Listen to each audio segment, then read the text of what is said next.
Assalamu alaikum wa rahmatullahi wa barakatuhu. Dear boys and girls, now as I said, I will solve the exercises also. So dear boys and girls, time to solve the exercises after summary, after explanation. Now this video is contain exercises. So all the exercises are related to each other. All the exercises are related to each other. So boys and girls, question number 1. State whether the following statements are true or false. Okay, boys and girls. Number 1. The peacock had an attractive tail like other birds.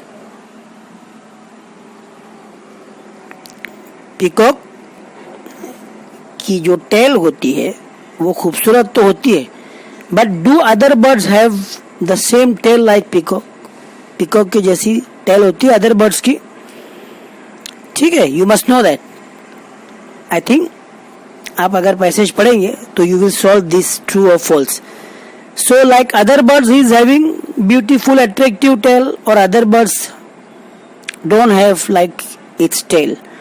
So यहाँ पर आपको देखना है true है या false. Other birds के जैसे उसकी टेल नहीं होती, उसकी टेल बहुत ही यूनिक और बहुत ही अट्रैक्टिव और बहुत ही ब्यूटीफुल होती है. तो इस सेंटेंस में आप क्या लिखेंगे? You will write false. Number 2. The crane had gorgeous feather.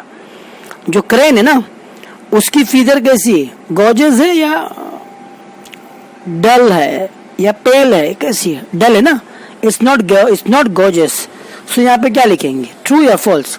Of course यहाँ पे आप क्या लिखेंगे? फॉल्स लिखेंगे.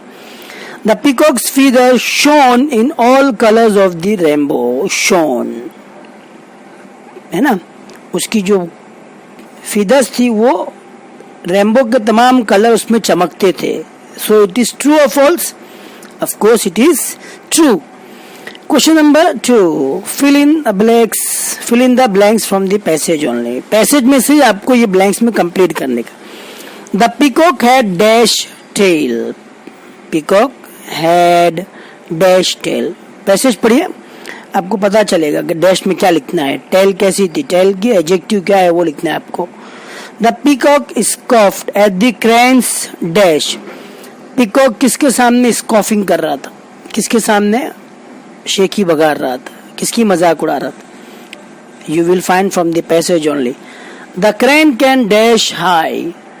है ना, क्रेन क्या कर सकता है? Dash high. क्या कर सकता है? चल सकता है, सो सकता है? No, he can fly. Okay, so you will get the answer from the passage only. A3. Who said the following statements. Following statement किसने कहा है? You don't need to write किसको कहा है, you only write who said. So I dress like a king. I dress like a king. ठीक है, you must know that ये sentence किसने बोला है. The okay, that's true. ये वाला sentence, who said this sentence, आप easily you can find out from the passage. Okay, now match the noun with the adjective mention in the passage. Adjective किसको कहते हैं? जो वर्ड नाउन को describe करता है, जो नाउन के बारे में डिटेल से बताता है, जो नाउन की अच्छाई और बुराई बताता है. ठीक है ना. जैसे क्लेवर बॉय, तो क्लेवर बॉय का एडजेक्टिव है ना, है ना. Beautiful girl, beautiful is adjective of the girl. Smart student, smart. Lovely garden, lovely garden का क्या है? एडजेक्टिव है. So boys you have to find out the adjective. Peacock, peacock कैसा है? You will find from the B column. Write answer in the answer column. Tail, tail कैसी है उसकी? Of course. और फीदर्स के लिए कौन सा एडजेक्टिव यूज हुआ है? Okay, you will find out from the passage. Understood. Adjective means क्या? जो नाउन के बारे में और डिटेल से बताए हमको. So go through the passage, read the passage and write the answers in the given sheet only. So boys and girls, अगर आपने पैसेज अच्छे से सुना है, you have heard the passage with full concentration, with close attention, so you will solve the exercise easily and quickly and swiftly. But what I will suggest you, you just open your passage and then solve the exercise. Passage on करके अपने इस exercise को solve करो. Okay, so number 1 true false, okay, based on the passage है. Fill in the blanks, it's also based on your passage. Who said the following statement, it's also depend on the passage. Match the noun with adjective mention in the passage. ये peacock, tail and feathers, इसके जो adjective passage में है ना, वही आपको answers के column में लिखना है. सो नीट एंड क्लीन लिखना है आपको. Okay, don't rush and don't swift, don't hesitate, overwrite नहीं करना है. नीट एंड क्लियर लिखने का है. Okay, now there will be more questions, और भी क्वेश्चंस है आगे. So first of the all solve this question first easily. Take a time, आराम से सॉल्व करो. No need to rush. Okay, boys and girls. And all the exercise will help you to understand the passage betterly. Exercise solve करने से क्या आएगा? आपकी understanding power बढ़ेगी. आपका अंडरस्टैंडिंग पावर क्या हो जाएगा? बढ़ जाएगा. And same exercise will appear in the higher class also. Now next, answer in one sentence only. Answer in one sentence only. Okay, boys and girls. Is the peacock humble and polite? Peacock क्या है? Humble और polite है कि conceited है?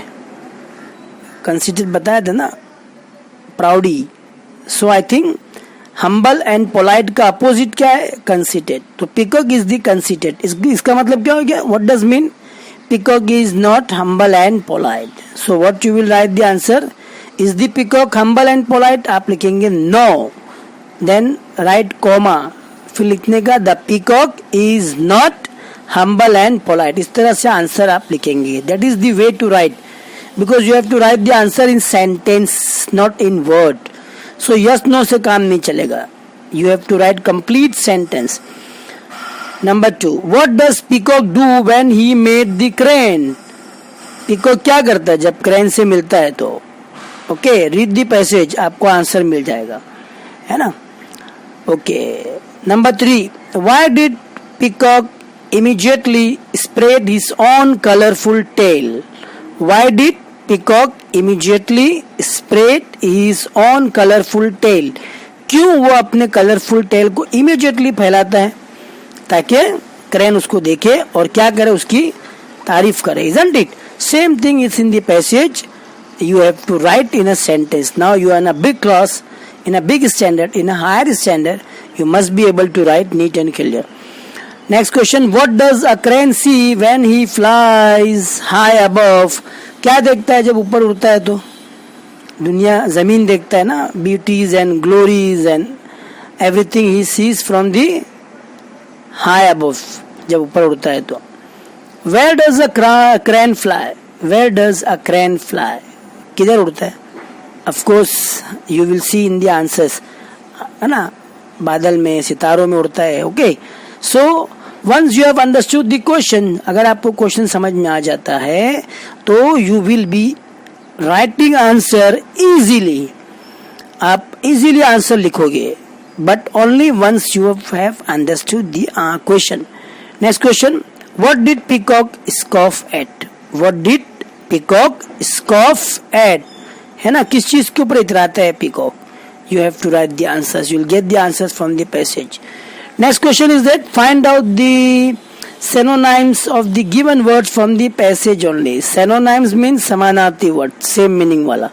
So what you have to do from the passage only आपको लिखने का है. किसमें से लिखने का है? From the passage only, not from the any others. यार क्या?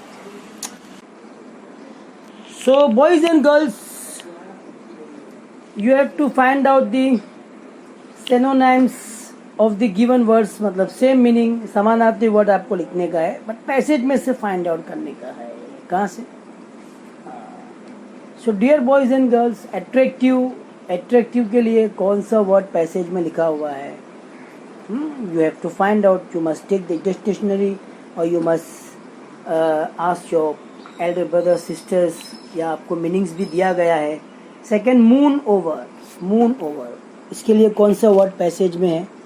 सो पैसेज में से ही लिखने का है. You have to write from the passage. इसकी व्हाट इज द बेनिफिट, इसका फायदा क्या है? The benefit is that once you will write from the passage, so कुछ अपोजिट वर्ड्स, कुछ सिनोनिम्स आपको आते हैं खुद के on, and something which you will get from the passage, passage में से मिलेगा. ठीक है. Number 3, show off.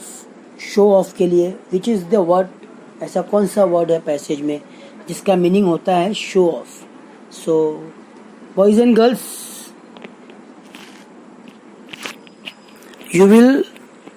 you have to write from the passage only, not from your own. Majesty. Majesty के लिए कौन सा वर्ड है पैसेज में? Understood. So this all questions you have to solve from the passage only, not from your own side.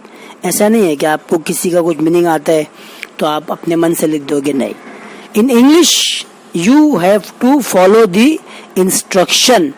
You have to follow the commands. जो questions आपको करने के लिए कहा गया है, जिस तरीके से करने के लिए कहा गया है, उसी तरीके से आपको करना है, सॉल्व करना है. So boys and girls, find the synonyms of the given words from the passage only. Attractive के लिए कौन सा वर्ड है? Moon over के लिए कौन सा वर्ड है? Show off के लिए which word is used for show off? Which word is used for majesty in the passage? So we have done this answer in one sentence only. Okay. You have to write complete sentence wise, not word में. Okay. There are very good. One more things. When you are writing the answers in one sentence, must consider the spelling, and you must focus on the punctuation. Then only you will be able to write, and you will get the good, like remarks and good marks. So these questions, as I said, related to each other. So somewhere you will find the filling the blanks के answers question में मिलेंगे. कभी true false के question answers में आपको मिल जाएंगे, है ना. और once you are listening the video, आप वीडियो सुन रहे, तो you must check the meanings, you must check the opposite while I am explaining. So dear boys and girls, इस तरीके से सुनने से बेनिफिट ये रहेगा कि you will be a good listener also, और जितनी आप अच्छे से सुनेंगे उतना ही आपकी English will be perfect. Next question, noun and adjective. Write the following words in proper column. Proper column में लिखने का. प्रॉपर कॉलम, 2 कॉलम है, नाउन का है और एडजेक्टिव का है. Okay. Now as I said, noun name of the person, name of the place, name of the thing. और एडजेक्टिव किसको कहते हैं? जो उस नाउन को क्या कर रहा है? डिस्क्राइब कर रहा है, नाउन को और ज्यादा डिटेल में बता रहा है. नाउन की अच्छाई या बुराई बयान करने वाला जो वर्ड होता है ना, the word which tells more about the noun. Quality है, उसकी क्वांटिटी है, उसकी अच्छाई बुराई बयान करने वाले जो वर्ड होते हैं उसको एडजेक्टिव बोलते हैं ना. जैसे मैंने आपको बताया था, beautiful girl, smart boy, clever boy, strong man. तो बॉय, गर्ल, मैन, ये सब नाउन है. उसको डिस्क्राइब करने वाले वर्ड्स क्या है? Beautiful, smart, strong. So conceited, sight, admiration, pale, beautiful, glorious, gorgeous, truth. Okay. Conceit, beauty, glory, colourless. There are few words. इन वर्ड्स को आप समझो. Either these are the words noun or adjective. Do as directed. Grammar section. The peacock scoffed at the crane's colorless and dull feather. Find out the noun and adjectives. इसमें आपको noun लिखना है और adjective लिखने का है. तो peacock, definitely peacock क्या है? नाम है ना एक परिंदे का. It's noun. Crane, scoff is not noun. Scoff verb है, एक काम है ना, action word है, verb, verb, verb. Crane, all you know that, noun. Colorless and dull, ये किसको डिस्क्राइब कर रहा है? फीदर को डिस्क्राइब कर रहा है. तो that is become adjective. Next, I am dressed like a king. Find out pronoun and article. Pronoun क्या है इसके अंदर? वो निकालो, और आर्टिकल, आर्टिकल ए एन और द होते हैं। प्रोनाउन उसको बोलते हैं जो नाउन के बजाय इस्तेमाल हो, ऐसा वर्ड जो नाउन के बदले में इस्तेमाल हो, इंस्टेड ऑफ नाउन यूज होने वाले वर्ड को क्या कहते हैं? Pronoun. Okay dear boys and girls, look at me, identify the type of sentence. There are 4 types of sentence, है ना, 4 तरह के होते हैं, assertive, imperative, interrogative, exclamatory. Okay, assertive और imperative जिसके आखिर में फुल स्टॉप आते हैं, interrogative ended with question mark and exclamatory ended with exclamatory mark. So boys and girls, देखिए यहाँ पे is it assertive और imperative? look क्या है? वर्ब है, वर्ब। तो जो भी सेंटेंस वर्ब से स्टार्ट होता है it is called imperative. That's true, add a question tag, add a question tag, write question पूरा सेंटेंस लिखने का है। Then you have to see the auxiliary verb, auxiliary verb positive है कि negative वो देखो। इफ इट इज पॉजिटिव आप answer लिखते वक्त नेगेटिव में लिखेंगे, नेगेटिव रहेगा तो पॉजिटिव करेंगे। ओके, तो इज क्या है यहाँ पे? इज यहाँ पे ऑक्सिलरी वर्ब है और इज पॉजिटिव है तो आप लिखेंगे इजंट, और दैट क्या है? प्रोनाउन है, तो इजंट दैट क्या आ जाएगा? इजंट दैट, और आखिर में question mark. Right down all the pronounce mention in the given passage, passage में जितने भी प्रोनाउन लिखे गए, वॉट एवर जितने भी प्रोनाउन, आपको उसको क्या करने का है? जो आंसर के लिए जगह दी गई है ना, द आंसर्स के लिए जो प्लेस प्रोवाइड किया गया, in that place, in that blanks area you have to write the answers. You don't need to write the answers in other books. इसके अंदर ही आपको लिखने का है। So do as directed, you have understood. Number 1 में find out nouns and adjectives, noun और adjective लिखने का है। ये जो सेंटेंस है ना, the peacock is cough at the cranes colorless and dull feathers, ये पर्टिकुलर सेंटेंस में से आपको नाउन और एडजेक्टिव इनके लिखने का है। I am dressed like a king, इसमें से आपको नाउन और आर्टिकल लिखने का है। लुक एट मी, इसको आपको बताना है which type of sentence it is, assertive है, इंपरेटिव है, इंटेरोगेटिव है, एक्सक्लेमेटरी है, चारों में से कोई एक टाइप का सेंटेंस है। That's true, add a question tag, इसमें क्वेश्चन टैग लगाने का है। तो कैसा करेंगे? You will write this sentence, पूरा सेंटेंस लिखेंगे, उसके बाद में कॉमा डालेंगे, instead of true full stop के बजाय कॉमा डालेंगे। ऑक्सिलरी वर्ब आप सर्च करोगे, यहाँ पे इज है, इफ ऑक्सिलरी वर्ब पॉजिटिव तो उसको क्या करेंगे? इजंट करेंगे, और अगर नेगेटिव है इज नॉट तो आंसर में इज लिखेंगे। And what is the pronoun? That, तो दैट क्या हो जाएगा? आखिर में चले जाएगा, और लास्ट में क्या आ जाएगा? Question mark. Next, write down all the pronouns mentioned in the given passage, passage में जितने भी प्रोनाउन है you have to write down in the given place. So this is the do as directed. Here also जो आपको करने के लिए कहा गया है, you have to do the same thing, not by your own. So write the following words in proper column, proper column में आपको एडजेक्टिव और नाउन का कॉलम फिलअप करने का है, और किस में से लिखने का है? जो वर्ड्स ऊपर दिए गए वही वर्ड्स में से, conceited, sight, admiration, pale, beautiful, glorious, gorgeous, truth, conceit, beauty, glory, colorless, all these. Okay, and do as directed. Right now I explain you किस तरह से सॉल्व करेंगे। पहले में से क्या करेंगे? फर्स्ट वन में से find out nouns and adjective, bracket में जो दिया है ना वो आपका इंस्ट्रक्शन है, you have to follow that instruction.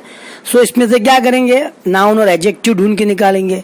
और सेकंड में find out pronoun and article, तो एक प्रोनाउन है, एक आर्टिकल है। Okay dear boys, now let's we move in the next exercise. What is the next exercise? Is also do as directed. ये भी do as directed का ही आधा part था। Write down all the homophones, same sounding words. Tail and see. Tail और see का same sounding words जो होता है ना, it is called homophone. उसको क्या कहते हैं? homophones कहते हैं। एक होता है homograph. Homograph is different. Homophones is different. तो टेल और सी, टेल और सी का होमोफोन्स, यानी होमोफोन्स किसको बोलते हैं? ऐसा वर्ड जो सेम साउंडिंग हो बट मीनिंग डिफरेंट हो। फॉर एग्जाम्पल मैं आपको एग्जाम्पल देता हूं, देर, THERE, देर, THERE, देर, और एक होता है देर, THEIR, both pronunciation same but spelling different, तो इसको बोलेंगे होमोफोन्स। क्या बोलेंगे?